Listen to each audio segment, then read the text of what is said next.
তোমরা কি তোমাদের স্বপ্নের বাড়ি নিরিবিলি ও দূষণমুক্ত জায়গায় তৈরি করতে চাইছো? তাহলে তোমাদের এই চিন্তা দূর করবে আসানসোলের আনন্দম রেসিডেন্সি। এই পুরো সোসাইটির 40% হলো গ্রিনারি, যার মধ্যে ইতিমধ্যেই 18,000-এরও বেশি বৃক্ষরোপণ করা হয়েছে। এছাড়া তোমরা এখানে পাবে 24 ঘন্টা পানীয় জল, ইলেকট্রিসিটি ও সিকিউরিটির সুবিধা। এছাড়া তোমাদের বাচ্চাদের জন্য পেয়ে যাবে চিলড্রেন্স পার্ক, গার্ডেন। আর সব থেকে ইন্টারেস্টিং হলো এখানে তোমরা পাবে ওপেন জিম, তাছাড়া ছট পূজা ঘাট, টেম্পল, তারপরে তোমরা পেয়ে যাবে মিনি থিয়েটার, শপিং কমপ্লেক্স।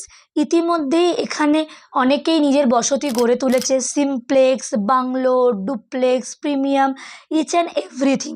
এছাড়া এখানকার প্রত্যেকটি রাস্তা হিন্দু সংস্কৃতিকে মাথায় রেখে তৈরি করা হয়েছে। এখানে ইতিমধ্যে গুরু শঙ্করাচার্যও পদার্পণ করেছেন। তাহলে তোমরা আর কেন দেরি করছো? এক্ষুনি বুক করে নাও নিজেদের স্বপ্নের বাড়ির জন্য জায়গা।